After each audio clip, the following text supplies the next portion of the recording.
এয়া গুলি বাৰুদৰ শব্দ যদি কিবা প্ৰত্যুত্তৰ কৰিছে তেনেহ'লে আমাৰ ৰাইজৰ মানে আমাৰ যিটো মনৰ যি ফিলিং সেইটো অলপ ভাল হৈছে। যোৱাকালি ৰাতি দুটামান বজাত দিলে, এতিয়া চাওঁ আৰু আগবাঢ়ি যাওক। আচলতে সকলোৱে বিচাৰিছিলে যে প্ৰত্যুত্তৰ দিয়ক পাকিস্তানক, আৰু এই শত্ৰু ৰাষ্ট্ৰখনে যি আমাৰ পৰা আক্ৰমণ চলাইছে সেন্দুৰ নামে ইয়াক অভিহিত কৰিছে এই অভিযানৰ অপাৰেশ্যন। হয় হয়, গম পাইছোঁ কথাটো।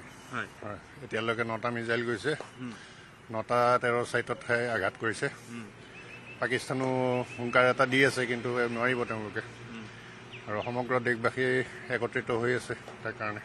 ভাৰত নিশ্চয় জয় হ'ব। নিশ্চয় নিশ্চয়, কোনো সন্দেহ নাই, নিশ্চয় হ'ব।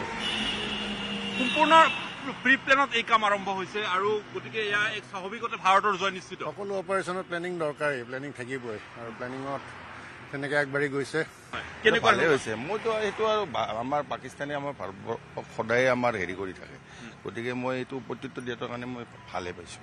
যিহেতু পাকিস্তানে যিটো কাম কৰিছে সেইটোতো ভাৰতবৰ্ষে নিশ্চয় প্ৰতিৰোধ ল'ব লাগে, মই এইটোৱে ভাবোঁ।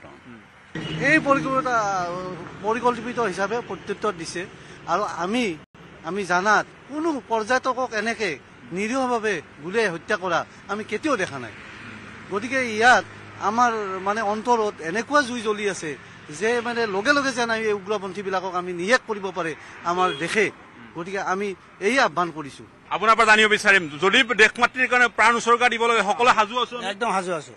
আমাৰ ল'ৰাক পঠাম, ছোৱালীক পঠাম, দৰকাৰ হ'লে নিজেও যাম। আজি 60 ইয়াৰ্ছ হৈছে, তথাপি যাম।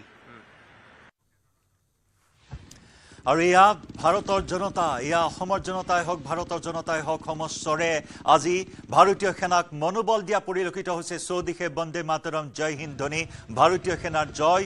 এই ধৰণৰ এই মুহূৰ্তত সৰ্বত্ৰে ভাৰতৰ আকাশ বতাহ মুখৰিত হোৱা পৰিলক্ষিত হৈছে। আমি পুনৰবাৰ সংযুক্ত হৈছোঁ পাৰ্থজ্যোতি বৰাৰ সৈতে। পাৰ্থ, ইতিমধ্যে